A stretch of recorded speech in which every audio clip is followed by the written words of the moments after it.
கற்றவருக்கு செல்லும் இடமெல்லாம் சிறப்பு. ஔவையார். செல்வத்துள் செல்வம் செவிச்செல்வம் அச்செல்வம் செல்வத்துள் எல்லாம் தலை. தெய்வப்புலவர் Valluvar. Education is the most powerful weapon which you can change the world. APJ Abdul Kalam. Purpose of education is to moralize and socialize the people. அண்ணல் அம்பேத்கர். முஸ்லிம்கள் என்னும் பிற்போக்குவாதிகள். இன்றைக்கு இதை பற்றி தான் டிஸ்கஸ் பண்ண போகிறோம். வணக்கம் தோழர்களே, நான் உங்கள் எக்ஸ் முஸ்லிம் தமிழன்.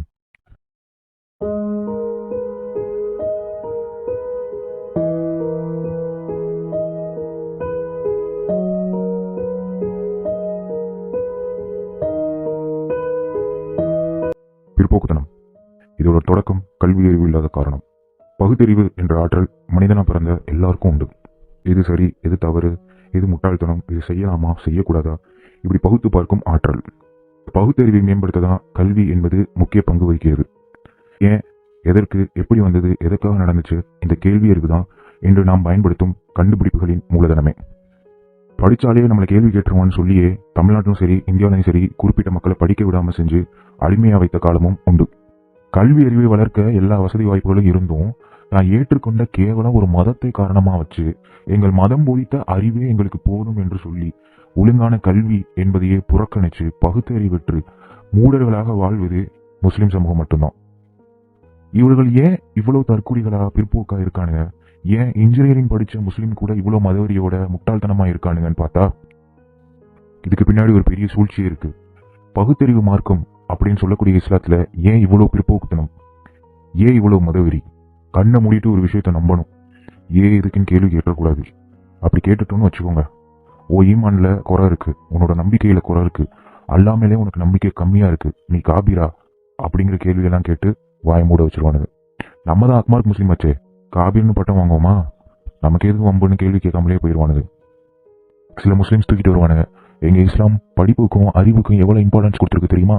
ஒரு அடிமையாக இருக்க பொண்ணுக்கு கூட எங்கள் முகமது பாட சொல்லி கொடுக்க சொல்லியிருக்காரு, சீனாக்கு சென்று கூட அறிவை தேட சொல்லியிருக்காரு, ஒவ்வொரு முஸ்லீமுக்கும் அறிவை தேடுறது இம்பார்ட்டன்ட் சொல்லியிருக்காரு எங்கள் முகமது அப்படின்னு சொல்லுவானுங்க. ஆமாம், இஸ்லாமில் அறிவை தேடுறது முக்கியம், அறிவை தேடுறது கடமை, இதெல்லாம் சொல்லப்பட்டிருக்கு. ஆனால் நீங்கள் என்ன அறிவை தேடுறீங்க, நீங்கள் என்ன கல்வியை கற்கிறீங்க அப்படிங்கிறது தான் இங்கே பேசப்படுற விஷயமே. 1500 வருஷத்துக்கு முன்னாடி முகமதுக்கு எழுதவோ படிக்கவோ தெரியாது. அதனால அவளுடைய சீடர்கள் கிட்ட அறிவை தேடும்படியும் கல்வியை கற்கும்படியும் சொன்னதுனால அந்த காலத்தில் இஸ்லாமியர்கள் அறிவுக்கும் கல்விக்கும் நிறைய முக்கியத்துவம் கொடுத்துருக்காங்க. ஏன், முஸ்லீம்களில் நிறைய சயின்டிஸ்ட் அந்த காலத்தில் இருந்திருக்காங்க, நிறைய கண்டுபிடிப்புகள் கண்டுபிடிச்சிருக்காங்க. அப்போ இருந்த காலகட்டம் ஐரோப்பா ஃபுல்லாக கிறித்துவ மதம் பரவி இருந்தது. இன்றைக்கு எப்படி குரானை தாண்டி ஹதீஸை தாண்டி யோசிக்காம இன்னும் மதவெறியில இருக்காங்களோ, அப்போ இருந்த ஐரோப்பியர்கள் அதே மாதிரி பைபிளில் என்ன சொல்லப்பட்டிருக்கு, பைபிளை தாண்டியோ இல்லை மதத்தை தாண்டியோ யோசிக்காம இருந்தாங்க. 1500 வருஷத்துக்கு முன்னாடி இருந்த ஐரோப்பியர்கள் கிறித்துவ மதத்தை தாண்டி எதையுமே யோசிக்கவோ எதையுமே சிந்திக்கவோ மாட்டாங்க. அப்படி யோசிக்கிறதும் அப்படி சிந்திக்கிறதும் மதத்துக்கே எதிரானது அப்படின்னு சொல்லப்பட்ட ஐரோப்பியர்கள் இன்றைக்கு என்ன நிலைமையில இருக்காங்க? காரணம், அவங்க படித்த கல்விதான். இன்றைக்கு இருக்கக்கூடிய இஸ்லாமியர்கள் கல்வி அறிவுனா என்ன தெரியுமா உங்களுக்கு? மார்க்கத்தில் என்ன சொல்லப்பட்டிருக்கோ அதுதான் உங்களுக்கு கல்வி அறிவு, குரான்ல என்ன சொல்லப்பட்டிருக்குதோ அதுதான் உங்களுக்கு கல்வி அறிவு. அதை தாண்டி எதையுமே படிக்கவோ எதையுமே சிந்திக்கவோ மாட்டாங்க. இதுதான் இவங்களோட பிற்போக்குத்தனத்தின் அடித்தளமே. 1500 வருஷத்துக்கு முன்னாடி இருந்த அதே ரூல்ஸ், அதே செய்முறை, அதே சட்டம் இன்றைக்கும் பொருந்துமா அப்படின்னு கேட்டா சத்தியமா பொருந்தாது. இது எல்லாருக்கும் தெரிஞ்ச விஷயம். ஆனாலும் இந்த பழைய குப்பையான விஷயத்த மார்க்க அறிவுன்னு சொல்லி இன்றைக்கும் இமாமுகள் சிறு பிள்ளையிலிருந்தே அவங்களுக்கு சொல்லி கொடுத்து வளர்க்கறதுனாலதான் அவனுங்க பெரிய ஆளாகும் போது மதவெறியோடையே வளர்றானுங்க. அதாவது மார்க்க கல்வி இரு விதத்தில் உள்ளது. ஒன்று பயன் தரும் கல்வி, மற்றொன்று பயன் தரா கல்வி. பயன் தரும் கல்வி என்பது நாம் மார்க்க கல்வியை கற்று அதன்படி நம்மளுடைய வாழ்வில் அமல் செய்யலை அப்படின்னா அது பயன் தராத கல்வி. நம்ம கல்வியை கற்று அதன்படி நம்மளோட வாழ்க்கையில் அமல் செஞ்சோம் அப்படின்னா அது பயன் தரும் கல்வி. பயன் தரும் கல்வி மிக சிறந்தது. யார் அந்த கல்வியை கற்று அதன்படி வாழ்வில் அமல் செய்யவில்லையோ அந்த கல்வியே நாளைக்கு நமக்கு எதிராக மாறி நமக்கு சாட்சி சொல்லும். எப்படி சாட்சி சொல்லும் அப்படின்னா, நீ என்னுடைய கல்வியை கற்ற, ஏன் அதன்படி அமல் செய்யலை அப்படின்னு நமக்கு எதிராகவே அது அல்லாஹ்வின் புறத்திலிருந்து வாதிக்கும். அப்போ நாம் கற்ற கல்வியே நமக்கு எதிராக மாறும். அப்போ நம்ம மார்க்க கல்வியை கற்று அதன்படி நம்முடைய வாழ்வில் அமல் செய்யக்கூடியவர்களாக இருக்க வேண்டும். ஒவ்வொரு ஆண் பெண் மீதும் மார்க்க கல்வி அவசியமானது, கடமையானது. அல்லாஹ் ஏன் மார்க்க கல்வியை கற்க சொல்கிறான் அப்படின்னா, மக்கள் அறியாமை இல்லாமல் இருக்கக்கூடாது, மக்கள் இந்த இஸ்லாத்தை பற்றியும் இந்த மார்க்கத்தை பற்றியும் முழுமையாக தெரிஞ்சுக்கணும் அப்படிங்கிறதுக்காக தான் அல்லாஹ் மார்க்க கல்வியை கற்க சொல்கிறான். இப்போ புரியுதா இவனுங்களை ஏன் நான் தற்கூறின்னு சொல்றேன்னு? இவனுங்களை பொறுத்த வரைக்கும் கல்வினாலே மார்க்க கல்வி தான். மார்க்க கல்வின்னு சொல்றீங்களே, அது என்ன அப்படின்னு நீங்க கேட்கலாம். மார்க்க கல்வினா ஒன்றும் இல்லைங்க, குரானா அரபியில் ஓத தெரிஞ்சிருக்கணும், சரியா சட்டத்தை பற்றி தெரிஞ்சிருக்கணும், 3வது சுன்னா அப்படின்னு முகமது செஞ்ச பைத்தியகாரத்தனத்தை எல்லாத்தையும் படிக்கணும், தெரிஞ்சுக்கணும். இவ்வளவுதான் மார்க்க கல்வி. அதாவது முழுக்க சின்ன வயசுல இருந்தே மதவெறிய உள்ளுக்குள்ள புகுத்தி மூல செலவு செய்யறது, வேற ஒன்றும் இல்லைங்க மார்க்க கல்வினா. இந்த லார்ட் மெக்காலே, லார்ட் டன்லப் என்ற இஸ்லாமிய மிகப்பெரிய விரோதிகளால் இஸ்லாத்தை அழிப்பதற்காகவே திட்டமிட்டு உருவாக்கப்பட்ட இந்த பாடத்திட்டத்தினால், பாடத்திட்டத்தை படிக்காதவரை, இந்த பாடத்திட்டத்தை அழிக்காதவரை, ஆனா இந்த பாடத்திட்டத்தை வச்சுக்கிட்டு நான் வெறும் தொப்பியை ஸ்கார்ப் போட்ட உடனே அது இஸ்லாமிக் ஸ்கூல் ஆயிடுமா?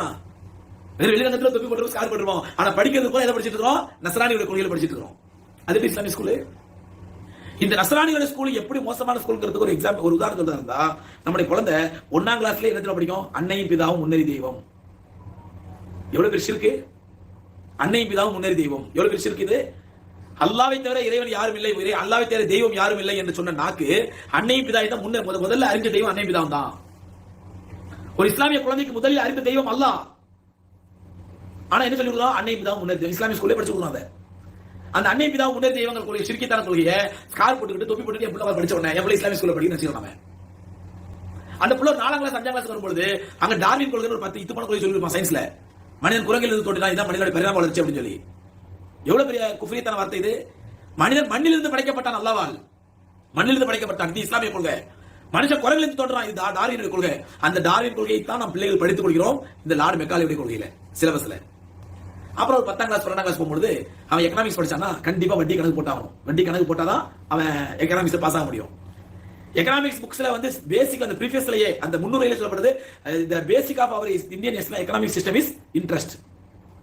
நம்முடைய இந்திய பொருளாதார திட்டத்தின் அடிப்படை அஸ்திவாரமே வட்டி தான் அப்படின்னு ஆரம்பிக்கிறாங்க. எந்த வட்டியை பெருமானார் ஸல்லல்லாஹு அலைஹி வஸல்லம் பெற்ற தாயுடன் விபச்சாரம் செய்து ஒப்பிட்டார்களோ அந்த வட்டியை நம்ம படிச்சு பாடம் போட்டு மனப்பாடம் பண்ணி அந்த வட்டிக்கு கணக்கு எழுதினாதான் எக்கனாமிக்ஸ்ல பாஸ் ஆக முடியும்.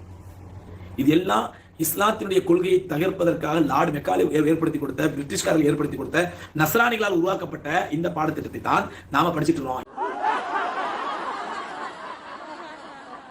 இந்த மாதிரி தற்கூரி இமாம்கள் இருக்க வரைக்கும் முஸ்லீம் சமூகம் என்னைக்குமே முன்னேறாதுங்க. இவனுங்களை பொறுத்த வரைக்கும் கல்வி அப்படிங்கிறது குரான் ஹதீஸ்ல முகமது என்ன உளறி வச்சிருக்காரோ அதை படிக்கிறதா இவங்களுக்கு கல்வி அறிவு. மற்ற கல்வியெல்லாம் இவங்களுக்கு கல்வி அறிவும் கிடையாது, அதை படிக்கிறது இவங்களுக்கு முக்கியமும் கிடையாது. அதனாலதான் இன்னைக்கும் முஸ்லீம் சமூகம் தற்கூரியா, முட்டாள்களா, மதவெறியோட சுத்திட்டு இருக்கானுங்க. இஸ்லாத்தை பொறுத்த வரைக்கும் 2 விதமா கல்வியை பிரிப்பானுங்க. ஒன்று மார்க்க கல்வி, இன்னொன்று உலக கல்வி. இந்த மார்க்க கல்வியை கண்டிப்பா ஒவ்வொரு முஸ்லீமும் படிச்சே ஆகணும். இந்த மார்க்க கல்வியை பிடிக்கலானா கூட நீ படிச்சுதான் ஆகணும், வேற வழியே இல்லை, அது கடமையாகப்பட்ட ஒன்று. ஆனா உலக கல்வி அப்படிங்கிறது நீ படிச்சாலும் படிக்கலனாலும் எந்த பிரச்சனையும் இல்லை, நீ தற்கூரியா இருந்தாலும் அவங்களுக்கு கவலையே கிடையாது. ஏன் அந்த மாதிரி மென்டாலிட்டி இருக்கு அப்படின்னா, நாங்க செத்ததுக்கு அப்புறம் சொர்க்கத்துக்கு போயிடுவோம், அதுக்கு இந்த மார்க்க கல்வி தான் எங்களுக்கு ஹெல்ப் பண்ணும் அப்படிங்கிற மைண்ட் செட் மட்டும்தான். எங்களுக்கு உலக வாழ்க்கை நிரந்தரம் இல்லை, இம்மை வாழ்க்கை தான் எங்களுக்கு நிரந்தரம். சொர்க்கத்துக்கு நாங்கள் போகணும், அல்லாஹ்வை நாங்கள் பார்க்கணும். அதுக்காக முகமது உளறி வச்ச இந்த மாதிரியான விஷயத்தெல்லாம் படிச்சா தான் நாங்கள் சொர்க்கம் போக முடியும். உலக வாழ்க்கை இது எங்களுக்கு தேவையே இல்லை, இங்கே படித்தாலும் படிக்கலனாலும் எங்களுக்கு கவலையே இல்லை அப்படிங்கிற பிற்போக்குத்தனமான முட்டாள்தனமான எண்ணம் தான். இந்த கல்வி என்பது நம்ம வெறும் குல்லா போட்டுக்கிட்டு, தொப்பி போட்டுக்கிட்டு, ஸ்கார் போட்டுக்கிட்டு உட்கார்ந்து படிக்கக்கூடிய விஷத்தை படித்துக் கொண்டிருக்கிறோம். இந்த கல்வியை சொல்லல. அதனால இந்த கல்வியோட பேசிக் என்ன அப்படின்னு சொன்னா, இந்த கல்விக்கு நான் ஏன் இந்த கல்விக்கும் இஸ்லாமிய கல்விக்கும் நேர் எதிரான்னு சொல்றேன்னா, பேசிக் 2 டிஃபரெண்ட். இஸ்லாமிய கல்வி என்று உலகத்திற்கு எதை இஸ்லாம் கல்வியாக அறிமுகப்படுத்தியதோ அது இஸ்லாமிய கல்வி. அந்த கல்வி இபாதத், வணக்கம் என்று சொல்லக்கூடிய செய்கிறது இபாதத். அந்த கல்வியை தான் பெருமானார் ஸல்லல்லாஹு அலைஹி வஸல்லம் தலபுல் இல்மி ஃபர்தத்துன்னாங்க, அதை கற்றுக்கொள்வது ஃபர்துன்னாங்க, அது ஒரு இபாதத்துனாங்க. ஏன் இபாதத் என்பது ஆகிரத் சார்ந்தது, மறுமை சார்ந்தது. அங்கே படிக்கக்கூடிய ஒவ்வொரு விஷயம் கல்வியும் அவனை மறுமையில் மனிதனாக உருவாக்கும், இம்மையிலே ஒரு மனிதனாக அவன் வாழ்வான். இவர் சொல்ற மாதிரி மார்க்க கல்வி படிக்காத தெரியாத நிறைய நான் முஸ்லிம்ஸ் மனித நேயத்தோடையும் மனுஷனா வாழ்றாங்க. ஆனா நீங்க அப்படியா? இன்றைக்கு தீவிரவாத செயலில் ஈடுபடுறது யாருன்னு நமக்கே தெரியும் நல்லாவே.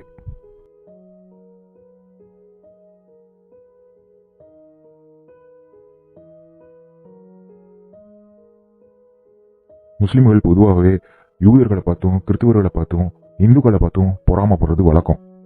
பொறாமப்படுறதுக்கு காரணம் என்ன தெரியுமா? 8 பில்லியன் மக்கள் தொகையில பாதிக்கு பாதி கூட இல்லாத, அதாவது வெறும் 2% இருக்கக்கூடிய யூதர்கள் சர்வதேச அளவுல ஆதிக்கம் செலுத்துறாங்க அப்படின்னா அவங்களுடைய கல்வி மட்டும்தான்.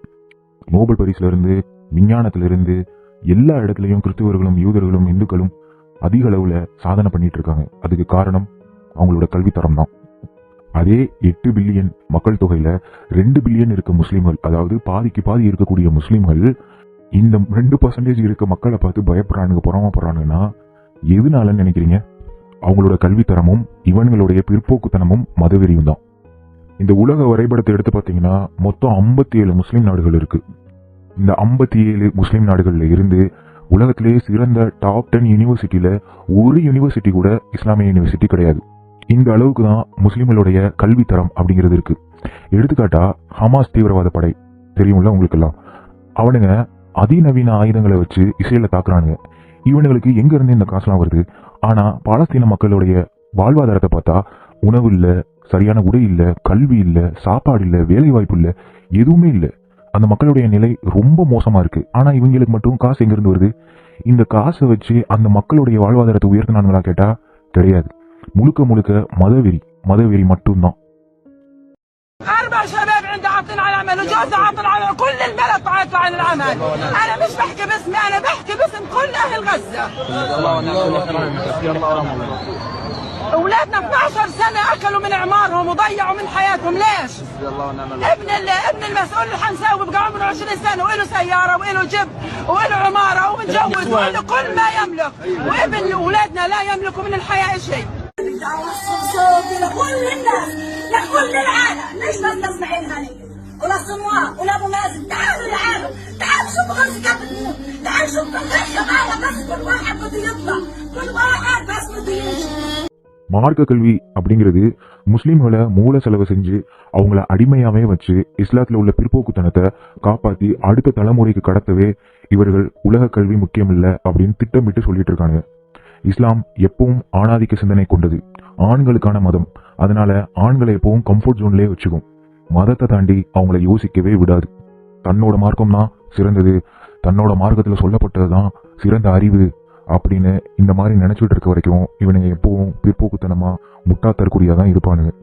கல்வி அறிவும் சுயமரியாதை எண்ணமும் பகுத்தறிவு தன்மையும் தாழ்ந்து கிடக்கும் மக்களை உயர்த்தும் தந்தை பெரியார். இந்த வீடியோ பிடிச்சிருந்தா லைக் பண்ணுங்க, கமெண்ட் பண்ணுங்க, ஷேர் பண்ணுங்க, மறக்காம சப்ஸ்கிரைப் பண்ணிட்டு பாருங்க. உங்களுடைய ஆதரவும் அன்பும் தான் எனக்கு மிகப்பெரிய நம்பிக்கையே. இது போன்று இன்னொரு இன்ட்ரெஸ்டிங்கான வீடியோல உங்களை மீட் பண்றேன்.